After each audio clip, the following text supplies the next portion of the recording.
So let's begin. First of all, a very warm welcome to all the people who are logged in to this IAA Knowledge and Intelligence series. Today I have a very knowledgeable, very eminent bunch of panelists who are going to share really their thoughts, their ideas on the topic under discussion, which is marketing plans are not anything. It's the marketing planning which is actually more important. Like I said, a quick background on IAA. IAA is a global body or International Association of Advertising Association. This is the India chapter. The India chapter's mission is to really add value, knowledge, and networking and sharing to its fraternity of broadcasters, brands, advertisers, and the community. Today, I chose this topic because, if I really look at the last 1 year, it's been really transformational. And I remember as marketeer, we used to believe every year is a VUCA year, and till such time that we actually faced a VUCA year. It has been volatile, it has been uncertain, it's been extremely complex and ambiguous. And if I really look at the way the year has spanned, virtually everything has changed. The way we live, the way we work, the way we buy, the way we shop, the way we socialize, the way we travel, the way we do or don't do holiday, everything has changed. And when that happens, obviously, it is not a normal year. And so, so when we sit down to do marketing planning in a time like this, it is not a normal normal year. So I today chose these three panelists with a purpose. And let me just first explain the purpose and then they introduce you to the panel. I thought that I should pick up a representative of three sectors which have supposedly done well, had a mixed bag, and has not done too well as a sector. And I just thought that would probably be representative of a diverse set of sectors, and how and probably there could be learning on how people who could relate to that sector, how they could align their thinking and their planning. So with that, let me just first introduce the panelists. Let me start with Anurita Chopra, who is the marketing lead and head of marketing for GSK Consumer Healthcare. Anurita comes with a huge and diverse set of experience, having worked with companies like Unilever, Philips, Nokia, PepsiCo, and now GSK. I hope I have not missed out any company, Anurita. Anurita also is an ace marketeer. Her work has won awards in MVs, in Cannes, and in ad clubs and so on and so forth. So really an ace marketeer. She represents the healthcare sector, which the world would like to believe is having a rocking year, given that how healthcare has become the center of plate for virtually everything that we think, act, and do, or at least the share market would like to believe us. So welcome, Anurita. Our next guest on the panel is Krishnan Sundaram. Krishnan is from Unilever. He is the head of the nutrition business, which until recently was with GSK. But Krishnan is a career Unilever guy. He spent more than 20 years with Unilever, having worked in diverse roles and businesses, including beverages, coffee, laundry. He's also had regional roles in marketing operations and global role in digital and marketing transformation. He's now the head of the nutrition business based in India. Our third panelist is again Sunil Suresh, again a person with very diverse experience. Sunil again coincidentally is ex-Unilever, but more importantly has spent time in companies like Pizza Hut in Dubai, Yum Brands, and then he moved on to looking after the digital businesses. And before coming and joining MMT, which is Make My Trip, which has two marquee brands in MMT and Go Vivo.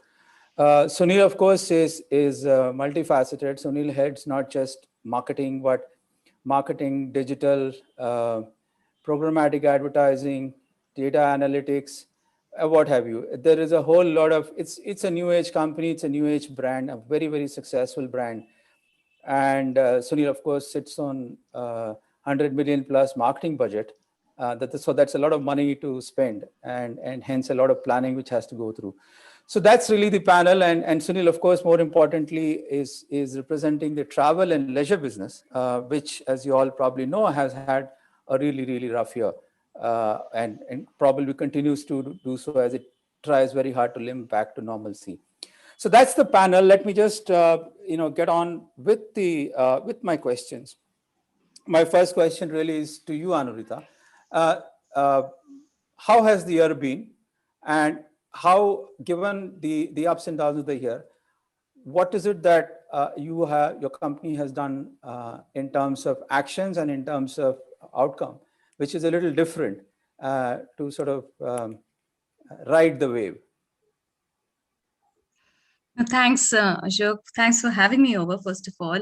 It's a pleasure to be here. And amongst all the panelists, I think beyond that, it's also you who's, of course, the stellar experience that you have. So I'm also keen to learn a few things from you in the course of this discussion. To your question, 2020, well, you've already said it actually. It was a VUCA year.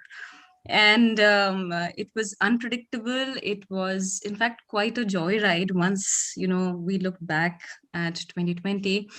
But frankly, what it pulled out from us was everything that we've been taught or we've read in books about the field of marketing. Because the first and the golden rule is the ambiguity, that all marketers are trained. I think we are people who thrive in ambiguity. We don't really have all the answers all the time. Here, just the number of questions was very different, something that we had not probably handled. So for us, with March and therefore effectively Q2, which is pretty much when the divestment also happened, Krish, it was one of those times when you were running full hog and suddenly you pulled the brakes, because in April, from fifth gear to first gear was that sudden change that you did, because first you needed to come to terms with what you were surrounded with the whole country in lockdown, with all your business numbers at a certain projection, and suddenly you not knowing where supply chain and distribution is really going to go and how long this is going to last. The whole thing was, you didn't know how long it will last. If you have some timelines in mind, you can work with that, or we can work with that. But here the consumer was at home, the retailer was at home, and well, the product needed to reach. Now, what really evolved in the process was, come May and then June is when people started limping back to a bit of normalcy. So it again brought around a lot of agility, a quick shift over of how media was working. TV consumption had shot up, digital consumption had shot up, and people were spending therefore far more time at home and consuming entertainment at home. Screen time shot up by 40%, but content started getting repetitive. So people then got out of TV, and your media plans needed to go with exactly that curve. Otherwise, you'd end up wasting your money, clearly. Then people started coming back out. E-commerce really picked up. More importantly, home delivery started picking up. So that's something that we've noticed with a keen eye, that everybody has now discovered the whole concept of convenience. So the hybrid space has now emerged, where everything will coexist in an even bigger manner, where you will find people stepping out, but possibly with destination trips, because they still don't want to spend too much time outside. What people will do certainly is order in, because they've discovered why go through all the hassle of parking when you can just have it all at home conveniently. What will stay is e-commerce. What will also stay is just this whole digital space of how do you connect with, and when I say connect, it is not just the brand connect, it is also the product connect. So both the way you're talking and what you're really communicating, that worked out well for us. And last but not the least, the expert part of our our sector, which is really the healthcare practitioners, all the doctors, the dentists, who we have a very, very strong network with. They were at home as well. So people were not going to clinics, least of all dental clinics, because look at the invasive treatment. And, so even the dentists were really, really rattled at that point in time. Their practice was badly hit. And how, as a brand, we participated with them to drive education, to give them meaningful content, and this time at home, to connect them with international speakers if it was, to have data-friendly solutions, reach them to consumers digitally, to patients digitally, but yet keeping the brand in the center of it all. So it was quite crazy, and it differed between Sensodyne to to Crocin, to Iodex. All of these brands behaved very, very differently. For example, kids didn't get flu, which is very good because they were not going to school. No kid should not get flu, but therefore Crocin didn't possibly get consumed as much as it should have. But Sensodyne did, because if you have sensitive teeth, well, you have sensitive teeth, and people were experimenting with food at home. So that worked very well for us. So it was, I guess the whole thing was about agility, learning on your feet, adapting very quickly, and saying, just go, just keep firing. And it worked for us. Okay. Thanks for that. So Krish, moving on to you. Now you represent, levers now, which is what I call it a mixed bag, because on one hand, you had brands like Lifebuoy, which probably would have rocked. And yet you had at the other extreme, premium brands like a Lakme or like a high-end skincare, which probably, tanked. So what happened? I mean, how did you manage the here? Did you move budgets around categories, or did you leave it to each for himself? Sure. So Ashok, I think first of all, great to be on the panel and great to speak to you again. I think if you were to look at, you're right, our portfolio spans the whole range of COVID resistant to COVID impacted to COVID benefiting in some sense, right?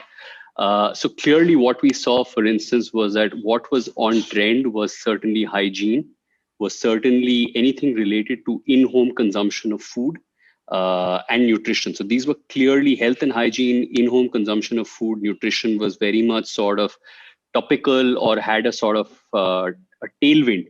Equally, discretionary categories had a headwind, and then categories which are out of home. So like our food service business, our ice creams business, which is really driven by impulse out of home consumption, clearly suffered. And this was a global trend, right? You see the same patterns playing out market after market.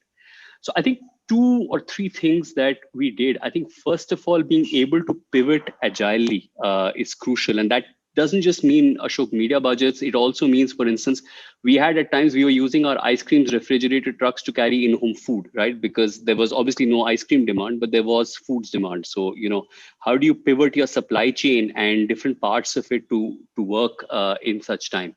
How do you leverage resources who, were, let's say, pushing beauty advisors who are pushing Lakme, which are, department stores which are shut, etc. And how do you repurpose them, or how do you get more people into stores which are open, etc. So I think it just called for agility of a completely new order. I think we defined 4 priorities globally and in India, which I think worked very well for us. I think the first was protect our people, because at the end of the day, they are what keeps your operations running, right? Second was protect our supply chain. And that meant the whole value chain. We had lots of, obviously, April and May were quite terrible in terms of, permissions, even though we were essentials in many senses, just getting that operated and getting product to stores that were open was a huge challenge in itself. Third was protect demand. And I think, one of the things that we've learned over the long term in Unilever is it pays to stay invested. There are many global case studies on this. IPA has done some really good work internationally, which showed that, for instance, brands that stayed invested during the recession of 2008, 2009 came out significantly stronger. So, protecting demand, continuing to communicate the relevance, and of course, adapting your relevant message. So on Horlicks, for instance, we knew that there was a tailwind for nutrition, but for instance, we recognized that zinc supplementation was something that had clinical evidence in vitro to fight against corona type viruses. So we fortified it, and we brought a campaign on Horlicks with immunity within about 40 days. So, how do you pivot more agilely? And the last is, of course, take care of society and take care, live your brand purpose. So, we donated over 100 crore of products. I'm very proud that we, for instance, reached 150,000 packets of Horlicks to doctors and caregivers across 70 hospitals in India. So, for the period when COVID was at its peak, we were able to make a real difference to people in the community. So I think this was really the sort of principles. And I think underpinning all of this was just huge agility. So for instance, we stopped doing SNOP on a monthly basis and moved to weekly planning cycles. Because frankly, you had no way of predicting what the next week was going to throw, let alone what the next month was going to throw. So, how do you do stock planning, demand planning, move the right resources? So if East India, there seems to be less impact of let's say blockades and stuff, whereas South India is more impacted. How do you agilely shift money, resources, stock where demand is? So, it is about managing that. And I think it brought out a new facet of agility in all of us. I think that's really commendable, not because that you gave 100 crores, but the fact that you didn't talk about it. And I think that's really commendable. Before I come to Sunil, Sunil, one quick hygiene announcement to all those who have logged in case you have any question for the panelists, please use the Q&A button, which is there in the bottom right-hand corner. And you can post your questions and I'll take the questions towards the end. Okay, now, Sunil, tough year, huh? Well, yeah, it's been an interesting year. I mean, there's the Chinese saying, right? I mean, which is so ironical this year. May you live in interesting times, and we've certainly had an interesting year. I mean, you can imagine us being in the eye of the storm from, celebrating, saying we're hitting a $7 billion run rate to literally zero business overnight. I think was certainly a challenge. But overall, I'm not sure I'd call it a tough year, because while there have been business challenges, and agility certainly has been the theme, and I think we managed to take certain action in terms of cutting back on costs and sort of addressing some of those kind of challenges. What I think has also worked for us is it's thrown up a lot of opportunities. We're a business that's always running. You're always busy. You've got sort of pressures of business as usual. And there are a lot of things we've always wanted to do that we've never managed to do. And we've actually used this time to strengthen the business at a very fundamental level and a whole lot of things, right? So there's been a lot of tech work that's gone in to building out a significantly better customer experience. And, a lot of that was also triggered by the wave of cancellations that came about when COVID hit, because, obviously lakhs and lakhs of people had their travel plans disrupted. And that triggered a whole lot of ideas on, how can we do customer service different, and how can we actually leverage our strength, which is tech, right? And how do we bring tech to the fore and transform customer experience? And, a lot of that you will see it roll out going forward. And several initiatives like that fundamentally changed our sort of cost structures and business model. And, we just released our results last week. And if you see at a business recovery of 30-40%, we've actually turned a pretty significant profit last quarter. So, if you look at it from a business performance perspective, while, yes, it's been tough, I think as we come out of this, there are a lot of positives, right? I think we will actually come out a lot stronger, out of this. I mean, and over the months, I think agility has been, something that's been super important. One of the first things we did from a business planning perspective, I think, is really put in place like a 5-phase plan, right? Because I think the only thing you were sure of is the uncertainty, right? I mean, you don't know what is going to happen. I think Krish talked about weekly planning, etc. And the same kind of approach is what we had to have. How do you continue to stay relevant in terms of what you do? How do you sort of, add value to your stakeholders and society at large? So a lot of initiatives to support, frontline workers, whether it is, sort of partnering for quarantine and so on and so forth. And through each phase of the crisis, as it's unfolded, I think you've had to be super agile. So what we did was put in place plans for phases, right? And define phases in terms of how this crisis could pan out. so lockdown with a lot of customer service issues being one phase, to, travel opening up, but people being cautious being another phase, and so on and so forth, and make plans for each of the phases. Now, you don't know when you will get to deploy your strategies for each phase, but, at least be mentally ready, make sure that everybody sort of got all the ammo locked and loaded so you can fire when the time is right. Right. I'm glad. I was expecting a much worse situation than what you seem to have painted out. So obviously you guys have got your act somewhat right in terms of managing the uncertainty. Okay, my next question is I'm going to ask a common question, but it's applicable in probably differently to different. So now, the jury is still out whether we are out of COVID or not, but certainly we are relatively better off than a large number of countries. The budgets are just been announced, and there's a lot of SOPs. A lot of people argue that this is arguably even better than the 1991 budget. When you look at your own businesses and your own categories, and look at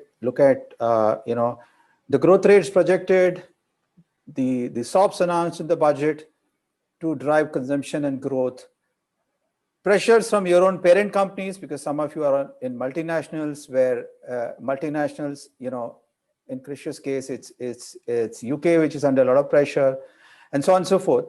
Now, these are all the factors which are probably going to drive your own outlook for the year ahead.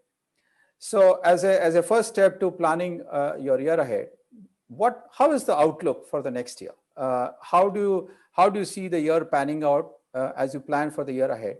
How do you look at the budget data, the economy, the pressures from your parent companies, or your expectations from your businesses? How are you planning the year? How do you look at it? Is it aggressive? Is it docile? Is it still uncertain? Or is it, let's go hell for leather? Anurita? So, okay. Let's start with Anurita. Then Sure. Order. Okay, Anurita. No, but Krish, if you'd like to, then absolutely. Maybe she will learn from you. No, go ahead, Anurita. All right. Well, GSK is also UK based. So yes, we both have common, then therefore parent company, basis. So yes, Ashok, given the fact that, healthcare has had a relatively still positive year last year, we are still for 2021, we are, if your question was between aggressive to moderate, well, it's certainly between moderate to aggressive. Let me put it that way. It's definitely in double digit. It's definitely, working with the assumptions that we work with in terms of penetration, in terms of consumption, but it's sliced and diced with, a sense of very careful monitoring. So if the rigor was at X, I feel that the rigor now is 1.5, 2x, because we are watching everything very, very keenly in terms of response, in terms of what we are putting out and how the returns are coming in.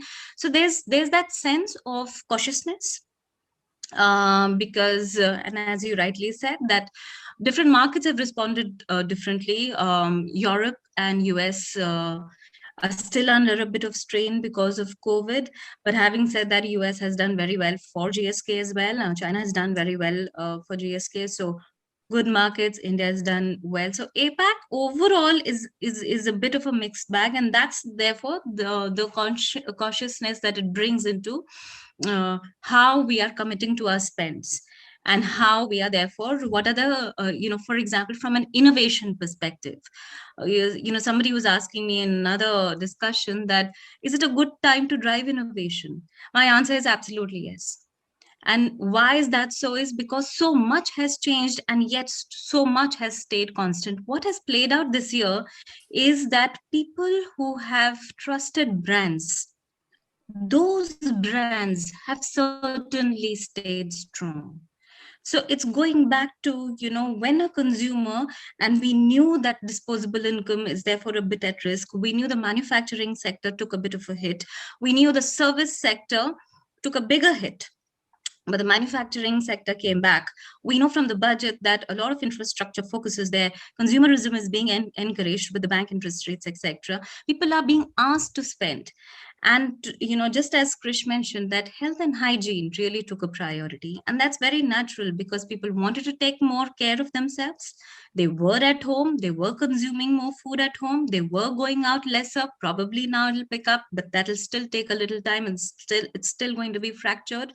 Given all of this, that cautiousness of the consumer will certainly stay. So therefore, in this particular scene, it is extremely important for trusted brands to win even more in the area of trust, and therefore to make sure that your propositions are still very strong. The innovations that you bring are still relevant. And for us, because it's healthcare, the kind of innovations, for example, there are nasal sprays in Otrivin, which are so relevant in today's time for more reasons than one.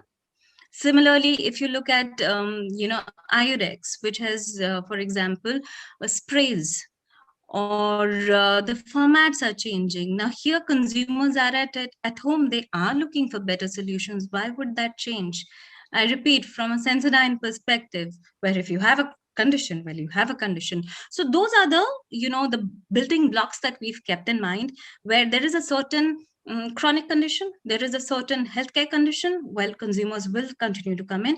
But the interesting thing is that how are we changing our mix?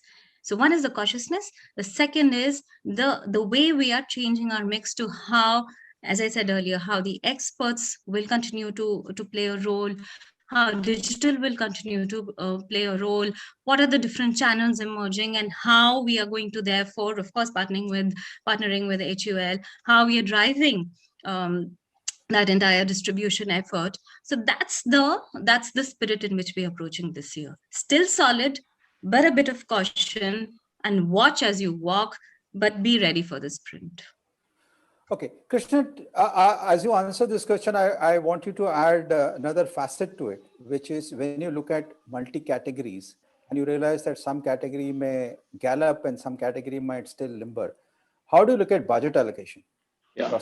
So Ashok, it has to be dynamic. And I think one facet of that to answer that specific question is, I think you can have annual strategies, but you need to calibrate your plan on a monthly or a quarterly basis. So you almost, because how this year, how January started need not be how December ends, right?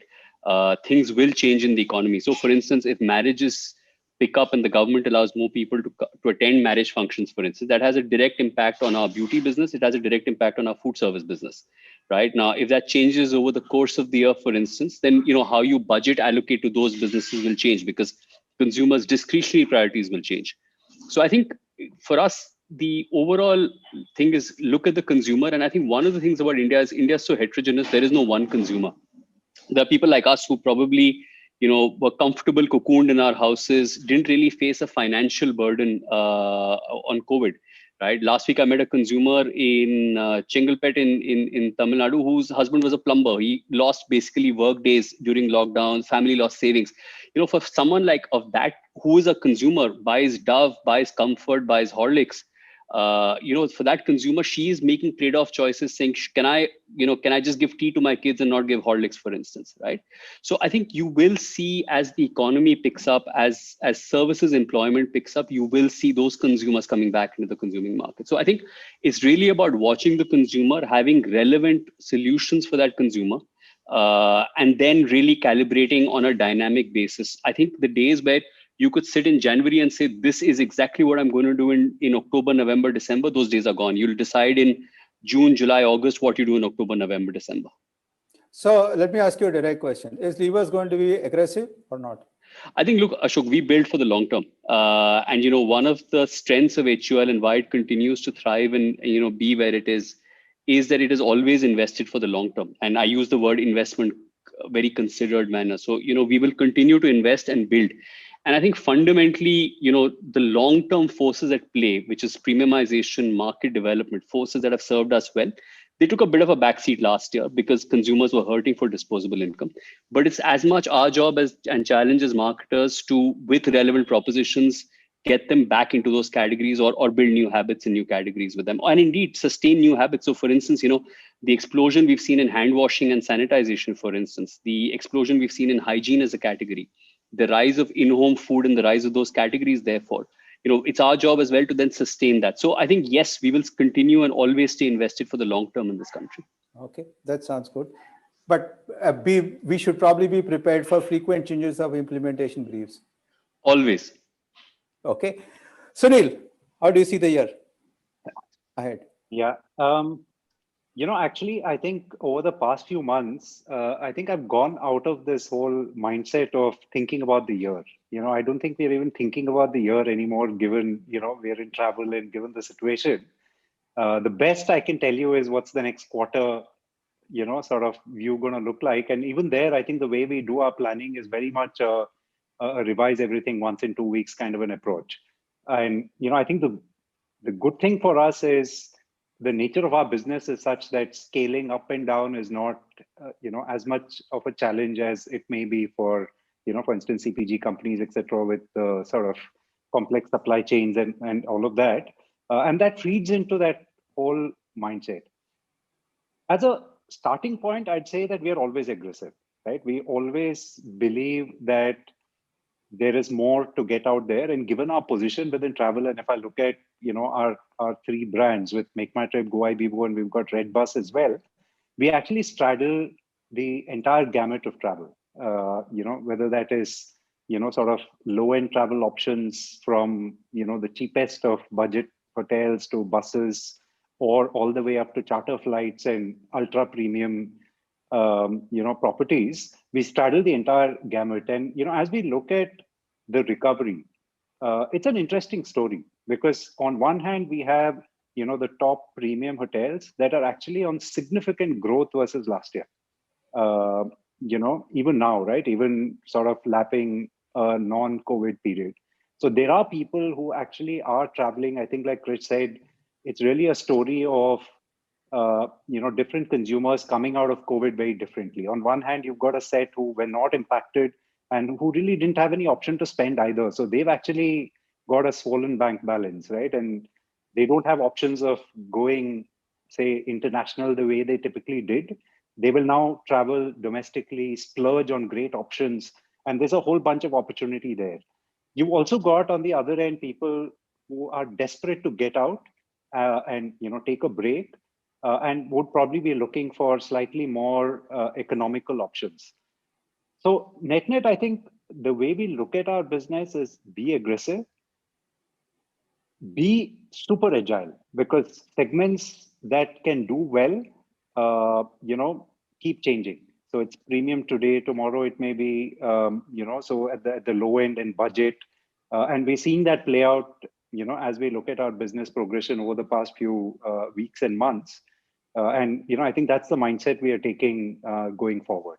Net, looking at trends, I think I'd say we are fairly optimistic.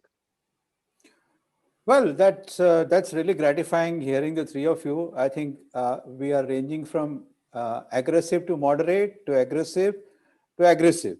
So that's very good, number one. Number two, I think I also note here a common thread, which is there is no long-term planning. There is only medium to short-term planning. So I heard the word caution, I heard the word monthly planning, short-term planning, and I heard the word agile, which means flexibility to change, alter the course quickly as the year progresses, whichever way the needle swings. So that's sort of summarized. Now let's come to my third section of the questions. Now, and as a preamble, in the last 1 year, if you look at media as where brands spend a lot of their money, that's been transformational. So if you see television has been under huge pressure.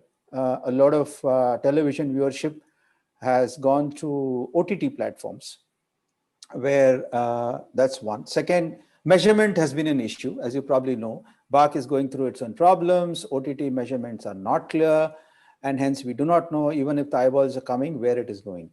If you take print, print has had its own challenges, both in terms of circulation as well as in terms of readership. A lot of during the lockdown, when a lot of us did not get access, a lot of movement of readership has gone out of print.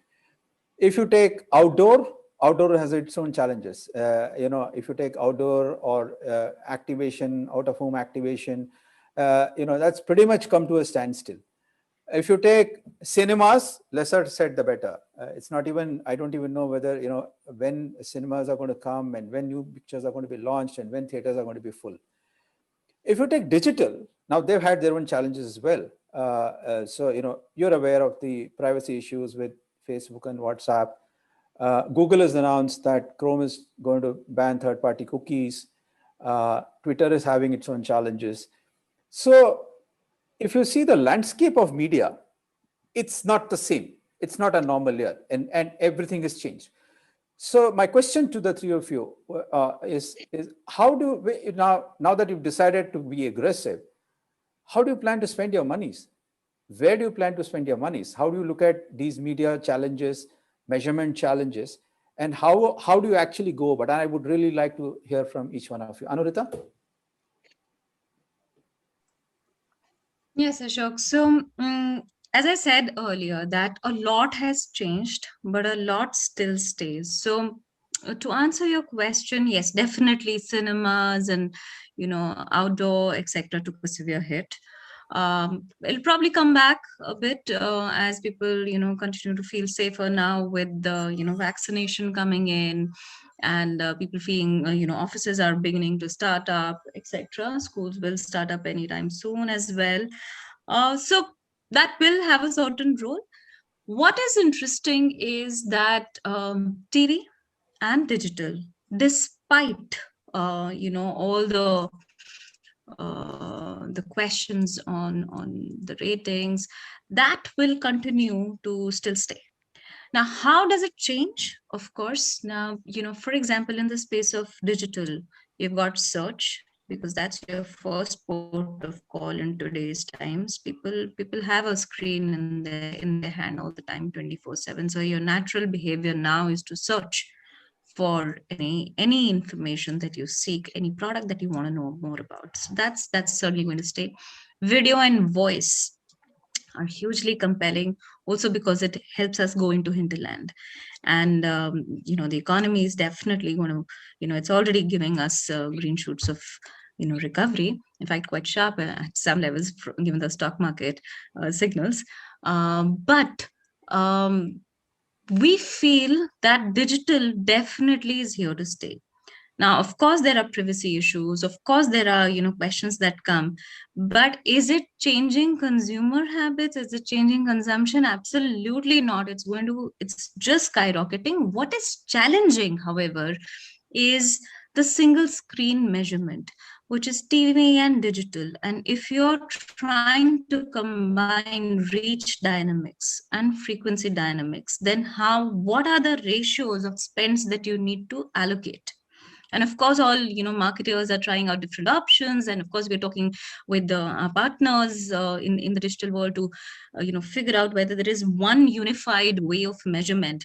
And it will hopefully come about, but definitely not in circa 21 for sure. So that's that level of kind of figure it out as you go along, whether those will mean state level pilots, whether you pick up a TN or an AP, you take media isolatable markets and you figure that.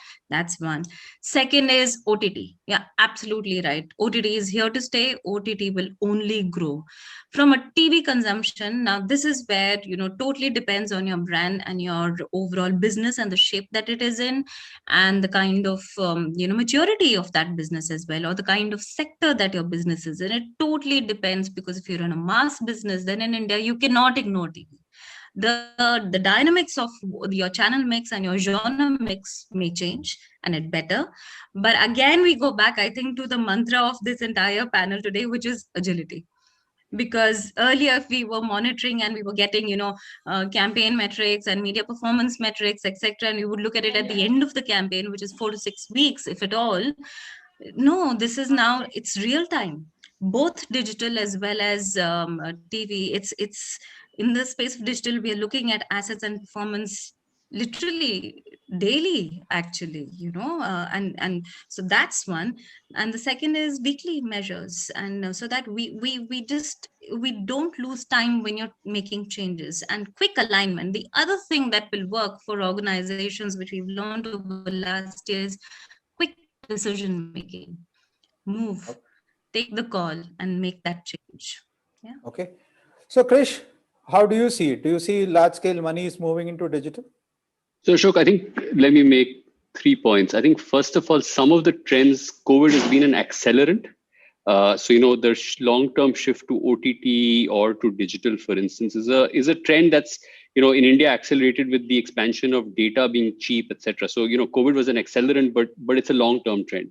I think there were some short-term trend breaks, e.g., the drop in newspaper circulation, etc., etc. And those, if you see the long-term trend, will come back. Life should resume in some sense.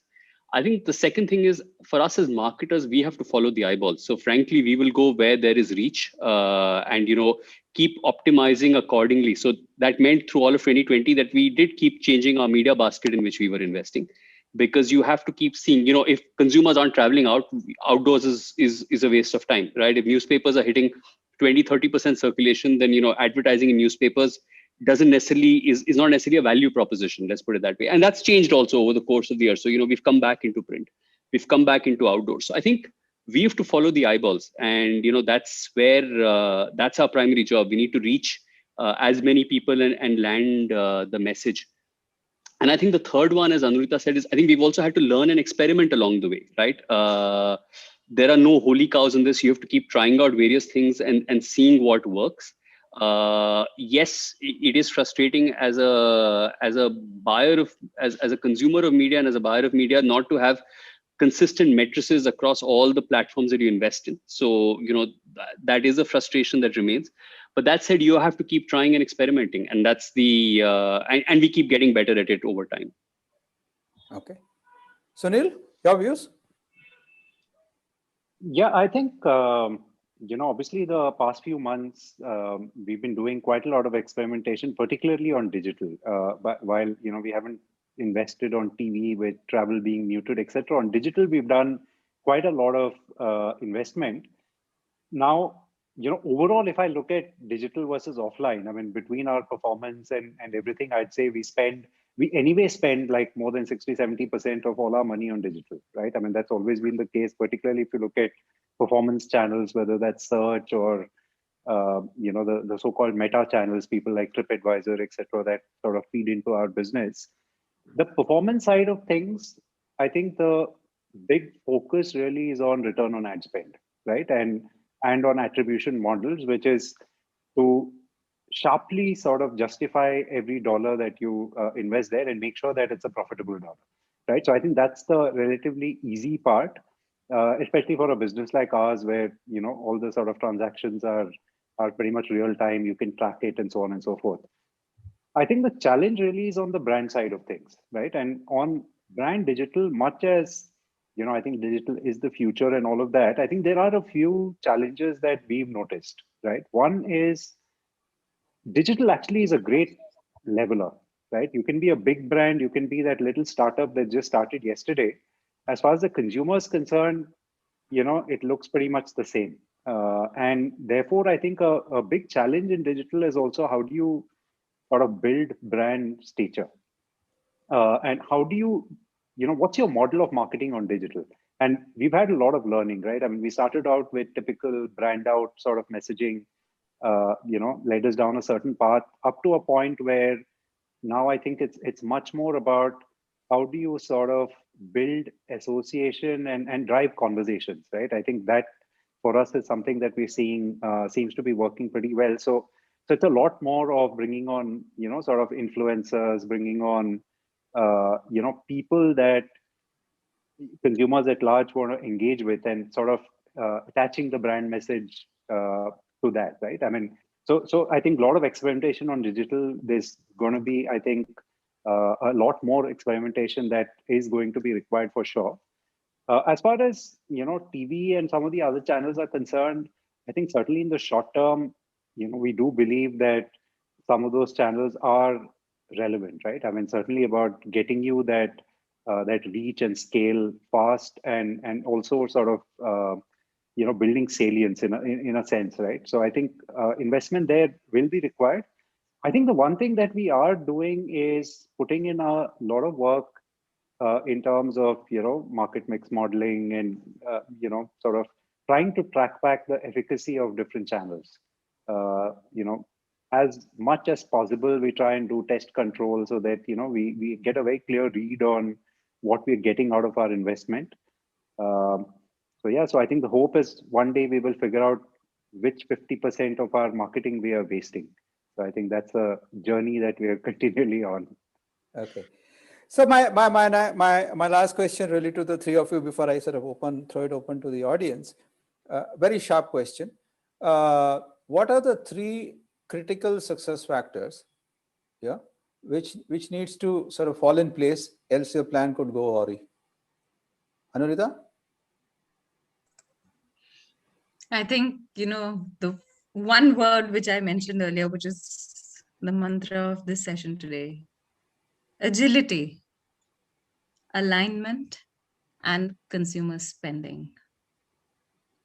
Okay. To me, these are the three. Yeah. Okay. Krish? So very hard to go second on this one when the first answers covered the points, Ashok. But I think agility, and I think keeping a close eye on the consumer, and always challenging yourself to say, are you relevant to her at that moment? I think those have been the two lessons, and equally, I think the two mantras for 2020 and into 21. Okay. Suresh? Yeah, so if I don't specifically, sort of talk about the current situation and macro and, agility and all of that, I think I'd just go back from marketing standpoint. I think it's really about how do you stay relevant? Situation can keep changing. I think you've got to be very sharply focused on relevance. How can you create communication that's engaging? And for me, in this super cluttered world, I think driving engagement is more important than ever before. And the third thing I think is how can you be distinctive? Because everybody is pretty much doing the same thing, coming up with the same ideas. I think it's really important that you do it in a way that is uniquely you. Okay, great. So if I were to just sort of pull it all together, what I hear you all say is that you guys are all bullish. You guys are all optimistic that it's going to be a good year, and hence you're going to be aggressive on your plans. You're going to be extremely nimble and quick to react and change and alter plans if need be. And you recognize that the planning itself is short term to medium term. There's nothing called long term, even within a year. And you are also not too bothered about the fact that various media channels have gone through its own challenges. You all feel confident that they'll all bounce back sooner or later, whether it's newspaper or outdoor or whatever. I also hear a clear thread of the need for accountability of the marketing monies. I think you all mentioned that whether it is through modeling or whether it is through measuring return on investment of your marketing spends, you're all absolutely clear that whatever money goes in, regardless of which brand or which category it goes in, has to get you the sort of bang for the buck. Is that a fair assessment? Great. So there are a few questions which I'm going to now open up and ask, not in any order of importance, but okay, there is a question on lot more action by FMCGs on digital channels and digital spends. So Krish, this is for you. Do you think, was it effective, and do you see this as a permanent change? So was it effective? I think yes, because like I said, our principle is to follow the consumer. And if the consumer is shifting her viewing habit online, then, it makes logical sense for us to follow him or her there. I think we will keep looking at, the return on our ad spend and seeing whether it paid off. The frustration, of course, is the lack of a currency, a consistent currency to measure digital investment and to see the sort of outputs that you get. But I think also the days of digital being an investment in faith are no longer there, Ashok. It works. I mean, otherwise you won't keep spending, big companies won't keep spending big monies there. Okay. Okay, the next question is, how has the investment in innovation been impacted? Also investments in classical marketing communication investments, is it going to change dramatically? Who would you like to take? Anurita, want to take a shot at it? Sure. So as I said earlier, that the focus on innovations, true value-adding, consumer-relevant innovations will stay.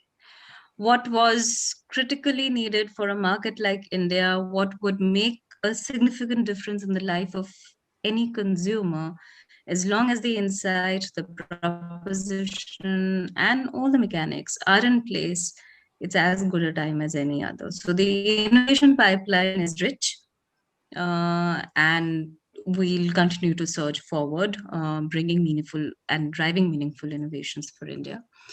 Now, regarding the second part of the question, which was, let me just, investments in classical marketing communication, do you see a big change in 2021?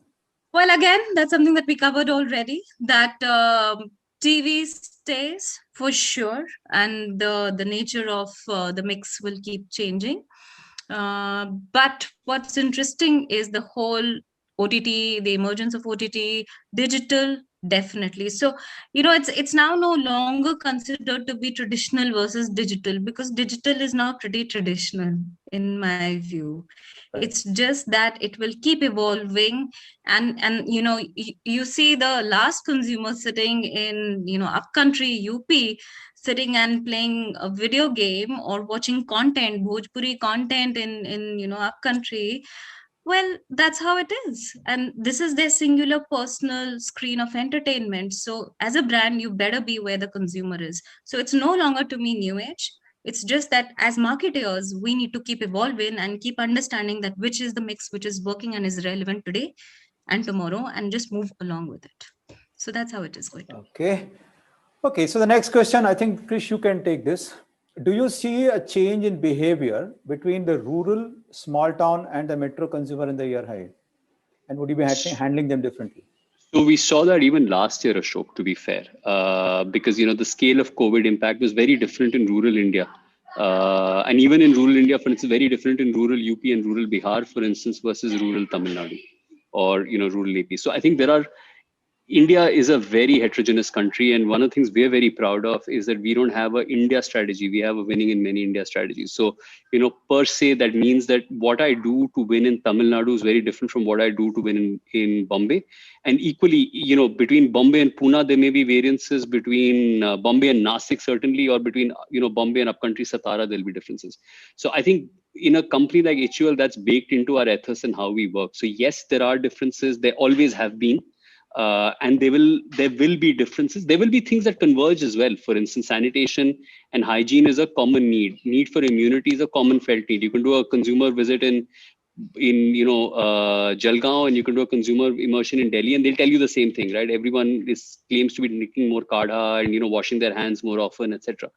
But there are also significant differences. So they always have been, and they will continue to be in that sense. Okay. The next one, this is for you, Sunil. Given that no metrics and desire to keep experimenting, which is actually a good thing, how would you define success for an activity? So I don't think, we'd ever embark on an activity without metrics. So it's not like there aren't metrics to what we're doing. It's just that sometimes the metrics may not be as clear cut as you'd want it to be. But having said that, I think you still define metrics that sort of feed into some part of the funnel, right? Ultimately, I mean, if you go back to basics. No, but sorry to interrupt, but if I were to challenge saying that, print measurements are iffy, television measurements are iffy, OTT measurements are iffy, what metrics are you talking about? See, I think even across all of this, I mean, even if it's iffy, I think there is still some metric that you go in with, right? I mean, you can sort of apply your own filter to that if you don't believe those metrics. So for instance, if, the print guys come and tell you that our circulation's at 80% and, you don't believe it, you maybe say, okay, I expect it's going to be more at 60%, and you base it off something, whether that is, anecdote, you ask 10 people, are you sort of getting print back, etc. So you still go in with some metric, right? Which is an assumption you're making going in. And the assumption that you're making going in, I think, should be leading to a certain expected output. So you basically measure the output that you're expecting and compare it with what you went in, with the plan. And then you sort of adapt as you go along. Because, end of the day, this is a long game. So you do it for a month, do it for 2 months, you find something's not working, you stop doing that. So I think that's the approach. Okay, we move to the next one. With agility and digital consumer journeys coming to the forefront and being the need for being fleet-footed and agile and so on, do you really see a role for 3-year brand strategies, Krish? The answer, Ashok, is what makes your brand famous and relevant. Relevant, of course, can keep changing. You have to keep following the consumer and seeing what happens and making your brand more relevant. But what your brand stands for at its heart cannot change. You can't be something today and something very different tomorrow. So you have to stand for and earn your love and trust and respect from your consumer for being consistent about what you stand for and being distinctive about it. So I think, yes, there is a role for defining brand positioning and long-term brand strategy. But then that long-term brand strategy has to be flexed every month, every week, every day, every quarter to continue to make the brand relevant to consumers without losing sight or shape of what the brand stands for. Okay. So according to you, it is relevant as far as the brand imagery measures are concerned, may not be relevant for. Yeah, I mean, you may have a long-term goal of saying, I want to win in this market, or, I want to, grow my penetration in these markets over this time. But the route that gets you that penetration, or the route that gets you that market share, the route that gets you that incremental consumers or consumption, that may have to vary depending on what the consumers is feeling and facing. Okay. Okay, the next one I'm going to ask all the three of you. Okay. Top line versus profits. What should be the focus for 2021? Anurita? Both. It's as simple as that. If there is no top line, top line for sure. If you're not driving growth, you're not building business for the short term or the long term. But a leveraged P&L is super critical for you to keep funding the business and keep growing it for long term. If I were to choose, definitely top line. But the point is, I want both. And I'm driving both. Okay, Krish? So companies like us don't have that binary. One of the things I learned, it's baked into our share price, is that we manage or we deliver on shareholder expectations to do both, right? You need to deliver growth to secure your today, but you need to earn the right to invest for growth for tomorrow by delivering a bottom line. So it has to be both. Thank you, Krish.